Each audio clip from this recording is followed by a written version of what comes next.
had 17 points, the second highest total of the season, along with 3 assists, no turnovers, 3 steals. Questions for Luke? I want to start off with the San Diego question. You grew up watching San Diego State basketball, and they got all the attention in town, rightfully so. Very successful program. Didn't recruit a lot of you guys.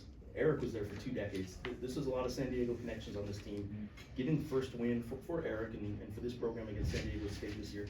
And I'm just curious what it means to you beyond just the game itself. Yeah, I mean, I've always wanted to beat these guys. Never had the opportunity until this year, and we didn't get it done at their place. Got it done here, and it was special. This environment was special. This rivalry that I've heard so many things about that I saw tonight firsthand. The fans were great. It was kind of beyond imagination for me. Honestly, it was awesome. Can you tell me about the 3? The ball ends up in your hands. Did you expect the ball to get to you first of all? Yeah, I mean, somebody got the offensive board. I think it was Uriah, and I found a window, and he saw me. As soon as the ball was coming, I knew it was going up, and as soon as it came out of my hands, I knew it was in. So that was an awesome feeling. Just continuing to have confidence and shooting it and playing is key, and that's how I felt. You just talked about what this moment, what this game was, the environment.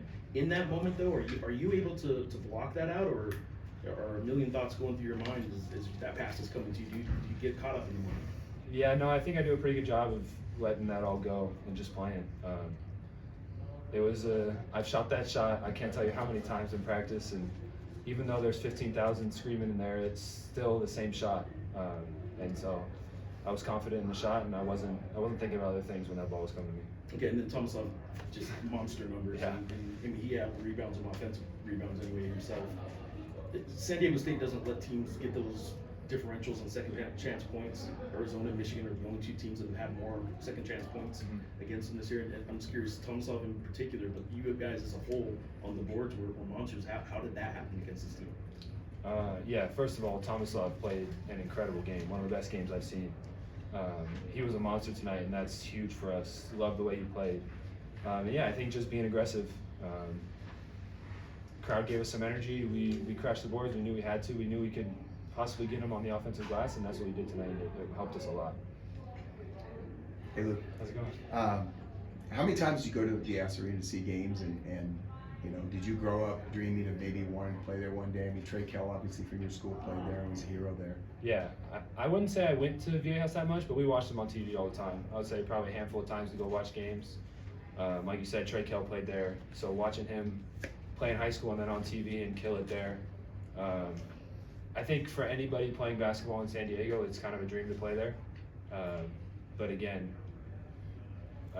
this has been a dream playing here, so we can't be more happy with being here and the fans that have supported us and all that. And then, just in terms of that three-point shot, you haven't been known for your three-point stroke. I know how hard you've worked on it. Also know that the journey you've been on, I mean, the injury, I mean, everything to get to this point, both from a physical standpoint and from your three-point shot. I mean, what does it mean when you make a shot like that? It means we got ourselves back in the race for first place. But personally. Yeah, no, couldn't do it without everybody that's coaching along the way. My dad, Coach Logie, Coach Downer, all the assistants, this staff, like, they've put so much time and effort and confidence into me that shot, like I said, it was a big shot, but it was everything that I've worked on my entire career and basketball life. So yeah, it's all the people that have helped me get here and all the work that's been put in to hit that.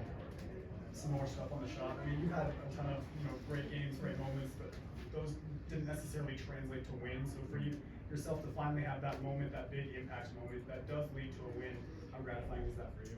Oh, it's awesome. I mean, last time I was in here for Boise State, we were talking about how does it feel to play that well and lose. It sucks, and it's equally as good to play well and win, because winning is what ultimately matters. And like you said, hitting a big shot for the team is all you can ask for. That's moments you dream about. And then you got to the free throw line 10 times throughout the game. I'm just kind of curious how your mentality was about just attacking down low and being able to get to the line. Yeah, when I'm aggressive and confident and attacking the rim, I'm a lot better, and I think that's been shown throughout the year. So just continuing to play aggressive downhill and get to the rim and hope I get some foul calls is what I need to continue to do. You've had 1 year here in New Mexico, and you've been exposed to the fans and the energy that this program has. But when I was walking off the floor to come up here, I had at least one fan come up to me in tears saying that they were happy that you guys finally knocked off San Diego State. You sent them out of the conference the way it is. Like, what your exposure to the fans, your interaction with the fans, what's it been like the last few months since you've been here? What can you say about that? I think I've said it a few times. It's been everything I've dreamed of. As a little kid, counting down shot clock, hitting fadeaway threes, like hoping that gym's packed, and these fans have brought it, and it's been awesome. Like I knew what I was coming into when I committed here, and it's exceeded my expectations by far, and I can't thank them enough for their support. And then what's going through your mind with 30 seconds to go when Tom gets the ball and he just chucks it up in the air? I don't even know. I don't think I could say that up here, but man, Dayton made a play on that ball, and he's a special athlete. Dayton told me before that if I got in trouble, throw it up to me, and it wasn't me that threw it up to him, but someone threw it up to him, and he went and made a play. So, Luke, congrats on a great game. You have an innate ability to make the perfect play or at the right time for the locals. It seems consistently. Do you attribute that to your dad? I mean, your coaches before you the coach was complimenting you before you kind of player you want on the team, and it just seems like you just make the right play at the right time for this kid. yeah, I mean, I grew up in a gym. Literally, like I called Saints my second home. I was sitting next to my dad during games on the ground, probably wrestling with my brothers half the time, but paying attention a little bit and picking up plays and cues from some of the great players he's had, and then just continuing to hang around the game. And not every play I make's perfect, but I try to make a lot of winning plays out there for the team, and I think that's just from growing up and having great coaches around me. Thank you, Luke. Thank you, Luke. Thank you, Luke.